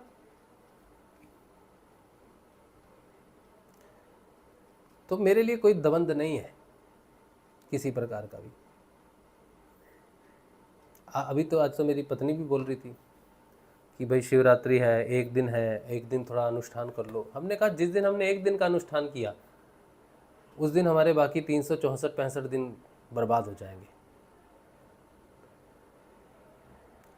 हम शिव का अनुष्ठान एक दिन 2 दिन हम उसको प्रेम नहीं कर रहे, हम उसको जो प्रेम कर रहे हैं वो 24/7 लाइफ टाइम, लाइफ से बाद भी, लाइफ से पहले भी वो एक समान है। वो ना कमता है ना बढ़ता है, ना कोई विशेष मुहूर्त है, कुछ भी नहीं है मेरे लिए। अब मैं पागल हूँ या जो भी हूँ मुझे मालूम नहीं है, लेकिन मुझे किसी भी चीज़ का कोई भी विशेष महत्व नहीं लगता। ना कोई ब्रह्म मुहूर्त है, हमारे लिए योग मुहूर्त है। ब्रह्म मुहूर्त हमारे लिए चला गया। अब कोई मुहूर्त है तो सिर्फ और सिर्फ योग मुहूर्त है। जब हमारा भगवान के साथ योग होता है, जिस समय हम योग में होते हो, वही हमारे लिए एक मुहूर्त है जो हमें प्रिय है। बस अभी ध्यान लग जाए तो अभी हो जाए, रात को लग जाए तो रात को, दिन को लग जाए तो दिन को, दोपहर को लग जाए, शाम को लग जाए, सुबह लग जाए, किसी भी समय उसका ध्यान लग जाए, वही एकमात्र मुहूर्त है हमारे लिए। वही हमारा कुंभ स्नान है, वही हमारी शिवरात्रि है, वही हमारा व्रत है, वही हमारा सब कुछ है। हमारा ध्यान ही हमारा सब कुछ है। सारे पर्व हैं, सारे अनुष्ठान हैं।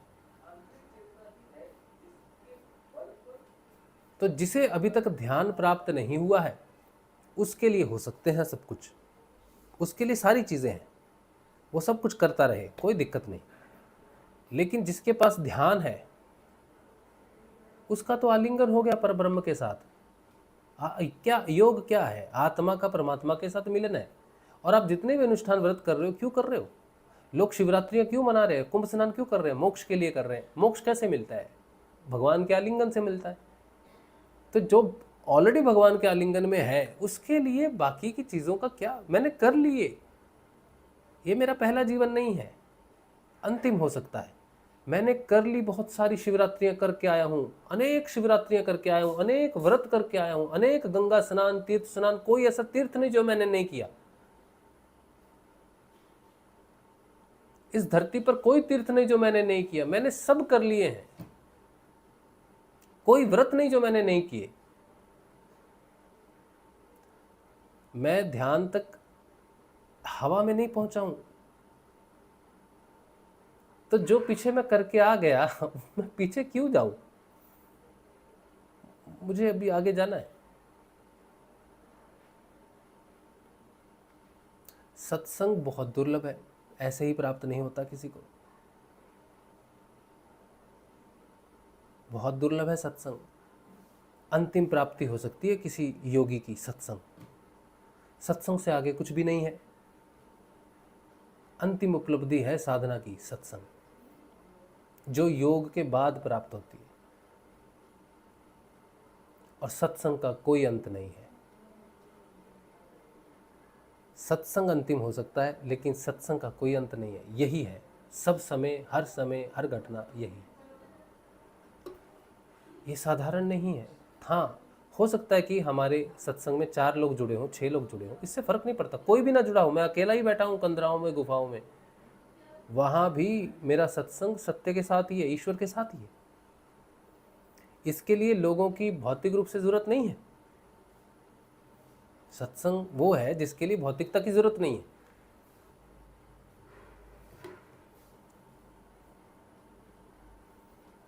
अब ये जो बात मैं कह रहा हूँ, अब ये बात समझ में नहीं आएगी किसी को, ना ही अच्छी लगेगी। मेरे अपनों को तो बिल्कुल अच्छी नहीं लगेगी, जो मेरे घर परिवार वाले हैं। दूसरों को तो समझ में आएगी बात, साधकों को तो समझ में आएगी, लेकिन जो बंधन में बंधे हुए हैं उनको ये बात अच्छी नहीं लगेगी लेकिन ये सत्य है, यही सत्य है, अंतिम सत्य है।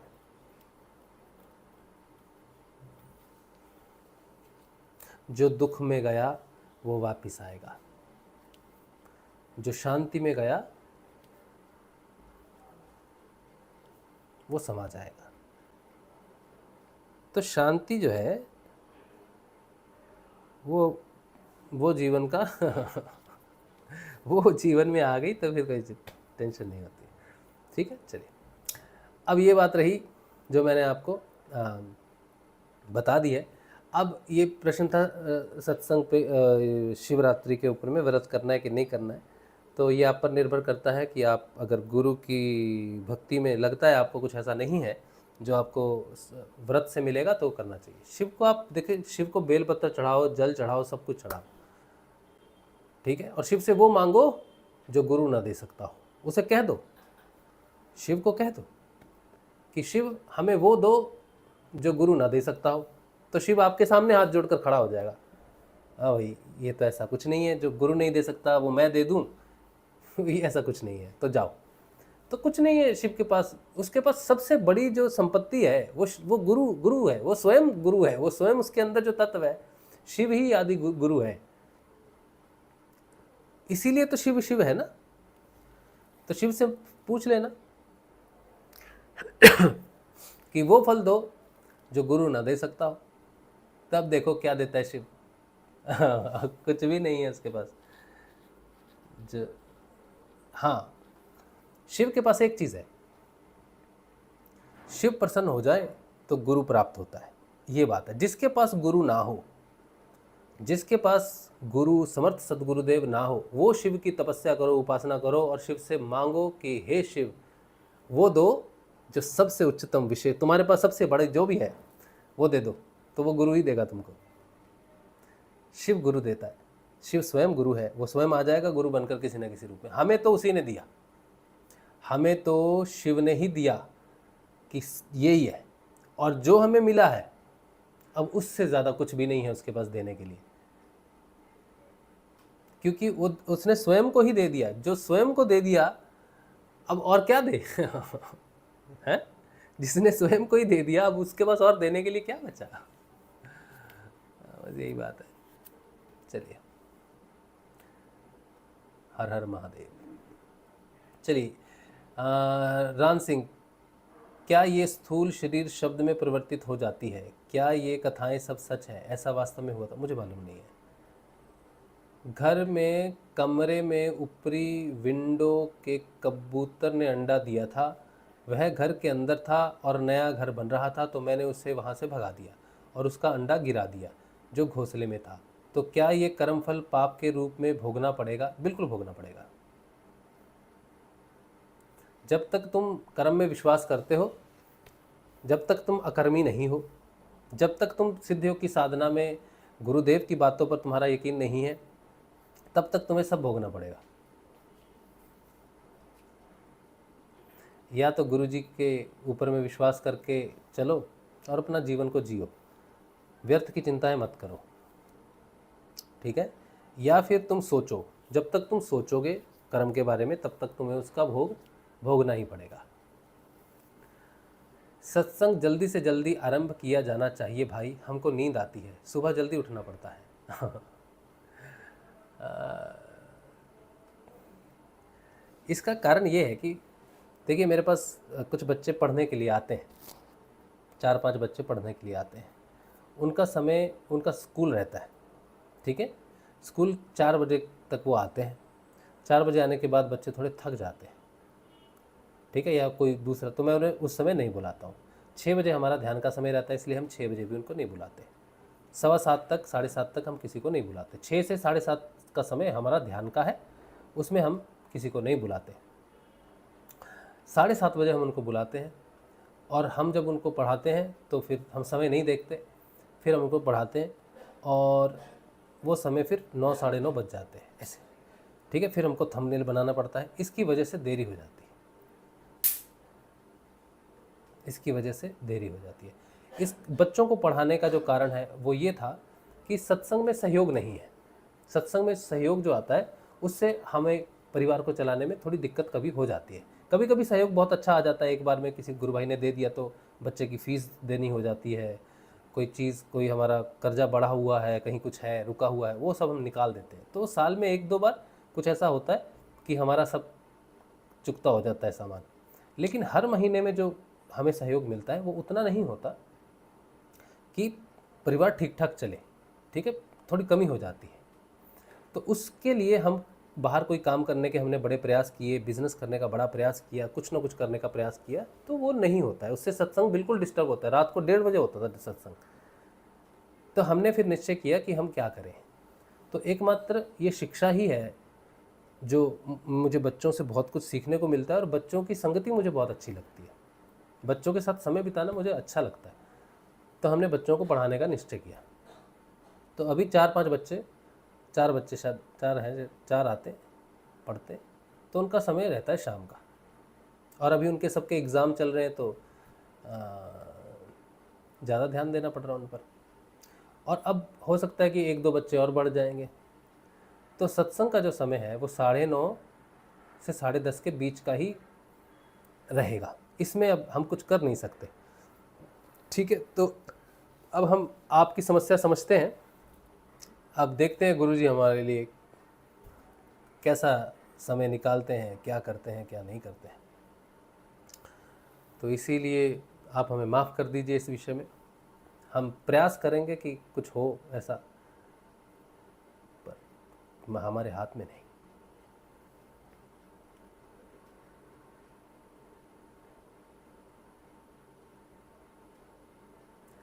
विकास ने मैसेज भेजा है। एक ही मैसेज आपने 10 बार भेजा है, क्यों?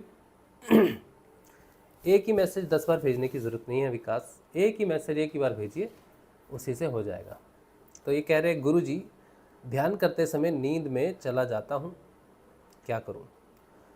पहली बात तो विकास, हम गुरु तो नहीं हैं, लेकिन हम आपके प्रश्न का उत्तर दे सकते हैं, हम शिष्य हैं। ध्यान के समय में नींद आना बहुत अच्छी बात है, और ध्यान के समय में नींद इसलिए आ जाती है क्योंकि आप अपने अंदर उन गहरी चेतनाओं में जाते हैं जहाँ पर आप अभी जागृत नहीं हैं। तो ध्यान जहाँ लगता है, ध्यान यहाँ लगता है, ठीक है, ये उच्चतम स्थिति है। लेकिन हमारी चेतना जहाँ भी होती है व्यवहारिक रूप से, अब जब हम इस तरफ बढ़ते हैं, असेंड करते हैं ऊपर, तो हमें उबासी आनी शुरू हो जाती है, नींद आनी शुरू हो जाती है, ठीक है, या फिर हम ध्यान करते करते नींद में चले जाते हैं। तो वो नींद नहीं है, उसे हम तंद्रा कहते हैं, ठीक है, उसे हम तंद्रा कह सकते हैं, योग निद्रा भी कह सकते हैं उस स्थिति के हिसाब से। और वो आपकी तैयारी है ध्यान के लिए। धीरे धीरे आप उस निद्रा में असेंड करते हो, आगे बढ़ते हो, उन क्षेत्रों को, माया के क्षेत्रों को पार करते हो। अगर आप ना सो, ध्यान में जगे रहो, तो आपको ध्यान में कुछ ऐसे अनुभव होंगे जो आपको अभिमानी व्यक्ति बना देंगे कि मैंने ध्यान में ये देख लिया, मुझे ध्यान में ये अनुभव हो गया, मुझे ऐसा। तो वो जो माया का क्षेत्र है, उसमें जब कोई साधक गुजरता है, वो सो जाए तो बहुत अच्छी बात है। अगर वो ध्यान में जागता रहे तो उसको कुछ अनुभव होने शुरू होते हैं माया के, जिसके कारण उसकी साधनाओं में अवरोध भी आ सकते हैं।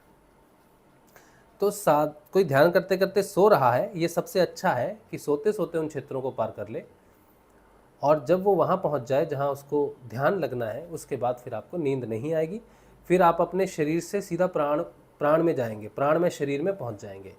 एक बार प्राण में शरीर में पहुँच जाएं तो फिर सुषुम्ना नाड़ी में प्रवेश कर कर आप आज्ञा चक्र में चले जाएंगे, जो इंद्रिय अतीत है।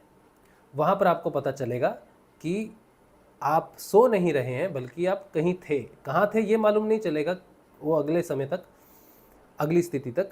लेकिन आप जब वापस आएंगे ध्यान से, तब आपको ये निश्चित हो जाएगा कि मैं ध्यान में था। तो जब तक आप ध्यान करते हुए निद्रा में जा रहे हैं, ये एक स्थिति है। इसके बाद ध्यान करते हुए जब आप ध्यान में प्रवेश करेंगे, तब आपको पता चलेगा कि मैं ध्यान में प्रवेश कर रहा हूँ। है वो शरीर के लिए वो निद्रा जैसी ही स्थिति है, लेकिन आपकी चेतना को मालूम होगा कि मैं सो नहीं रहा हूँ। तो ये एक पड़ाव है, ठीक है। और मुझे ये उम्मीद है कि आप जिसका भी ध्यान कर रहे होंगे, किसी गुरु जी का ध्यान कर रहे होंगे, अगर आप गुरु जी का ध्यान कर रहे हैं तो ये सही रास्ता जा रहा है आपका, ठीक है। अगर आप किसी गुरु जी का ध्यान नहीं कर रहे हैं, तो आपको ध्यान गुरु जी का ध्यान करना चाहिए, गुरु जी के मंत्र के साथ, गुरु जी के बताए अनुसार ध्यान करना चाहिए। क्योंकि ये मार्ग बहुत आगे वाला जो मार्ग है, बहुत भयंकर मार्ग है, और माया जो है वो बहुत बहुत बहुत बहुत रचना करती है, भटका देती है। अकेले नहीं जा सकते आप, ठीक है। तो गुरु का होना ज़रूरी है। अगर गुरु हैं आपके, समर्थ गुरु हैं, तो आप साधना करते रहिए, बहुत अच्छा है, सही है। अगर नहीं है तो आप हमें व्हाट्सएप करेंगे, हम आपको हमारे गुरुजी की जानकारी देंगे। आप उनका ध्यान करिए, वो मंत्र जपिए, और ये जो आपका निद्रा से ध्यान तक जाने का रास्ता है, इसमें आपको माया किसी भी प्रकार से भटकाएगी नहीं। गुरुजी आपको ठीक ले जाएंगे।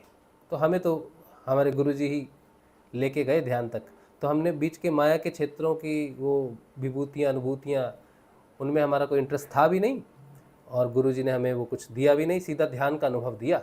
और ध्यान से भौतिक जीवन में जो परिवर्तन होते हैं, उससे पता चलता है कि हम आध्यात्मिक यात्रा में आगे बढ़ रहे हैं, क्योंकि भौतिक जीवन बदलता रहता है, ठीक है। अब मेरा व्हाट्सएप नंबर मैं आपको दे रहा हूँ, फिर भी आपका मैं मैसेज पढ़ रहा हूँ, आपने कुछ लिखा है, एक मिनट। आपको अगर गुरुदेव की जानकारी चाहिए तो इस पर मुझे व्हाट्सएप करना, ठीक है। मेरा नाम राजशिव है, मैं आपको सारी जानकारी भेज दूँगा। अच्छा, मैं जब ध्यान में बैठता हूँ तो मेरी आंखें 40 मिनट बाद खुलती हैं। मुझे समझ नहीं आता बीच में क्या हुआ। जब तक तो मैं वही बोल रहा हूँ कि जब तक तो आपको निद्रा का आभास हो रहा है, ठीक है, तब तक अभी ध्यान नहीं लगा है, तभी तंद्रा है, इसे तंद्रा बोलते हैं। लेकिन जब हमारा ध्यान लगता है, हम ध्यान में बैठे हैं, तो हम सीधे शरीर से ध्यान में नहीं जाते, सीधे अन्नमय कोश से, शरीर से हम ध्यान में प्रवेश नहीं करते। यहाँ सीधा नहीं जा सकते। शरीर से पहले हम प्राणमय कोश में प्रवेश करते हैं, और जब हम प्राणमय कोश में प्रवेश करते हैं तो प्राण समंदर की तरह, जल की तरह है। प्राण हमारे अंदर जो प्राणमय शरीर है वो हिचकोले जैसा है, प्राण एक समंदर की तरह है। तो जब हम प्राण में शरीर में प्रवेश करते हैं तो हमें वो प्राण शरीर महसूस होता है, जैसे ये हाथ पैर महसूस होते हैं ना, हाँ महसूस हो रहे हैं ना, दर्द महसूस हो रहा है, वो सब चीज़ें महसूस हो रही हैं, भूख प्यास महसूस हो रही है, इसी तरह से प्राण में शरीर भी महसूस होता है। तो वो जब हम बैठे हुए ध्यान में, तो जब प्राण में जाते हैं तो प्राण अंदर समंदर की तरह है, पानी की तरह है, और वो आपको ऊपर उठता हुआ महसूस होगा, प्राण ऊपर उठ रहा है क्योंकि चेतना ऊपर उठ रही है। वही प्राण शरीर का जो रास्ता है वो सुषुम्ना नाड़ी में प्रवेश करता है, अगर आप हठ योगी नहीं हो तो। अगर आप हठ योगी हो तो फिर आपका रास्ता अलग है, ईड़ा पिंगला से होते हुए आप यहाँ तक पहुँचोगे, ठीक है, लेकिन वो इंद्रियातीत ध्यान में नहीं पहुँचोगे। ईड़ा पिंगला से इंद्रियातीत ध्यान में नहीं पहुँचोगे, लेकिन ध्यान में अब जाओगे तो माया से होते हुए जाते रहोगे। गुरु नहीं होने से, हठ योगी है कोई या गुरु नहीं है तो वो ईड़ा पिंगला के ध्यान में जाता है, लेकिन वो संसार में ही रहता है ध्यान में, उसको भी निद्रा तंद्रा आ सकती है। लेकिन जो जिसका समर्थ गुरु हो, गुरु कृपा से जब आत्म रूप से कोई चेतन हो जाता है तब शरीर से प्राण में शरीर में जाते हैं, उस प्राण में शरीर से सुषुम्ना नाड़ी में प्रवेश कर जाते हैं। सुषुम्ना नाड़ी से जो है बाकी बीच का जो माया का जगत है वो बाईपास हो जाता है। ईड़ा पिंगला माया जगत से होती हुई जा रही है, लेकिन सुषुम्ना माया जगत को बाईपास कर देती है। तो जो प्राण में जो जिसका गुरु समर्थ होता है वो प्राण उसको चेतन करने के बाद प्राण में शरीर से सुषुम्ना में, सीधा सुषुम्ना से यहाँ पहुँचा देता है।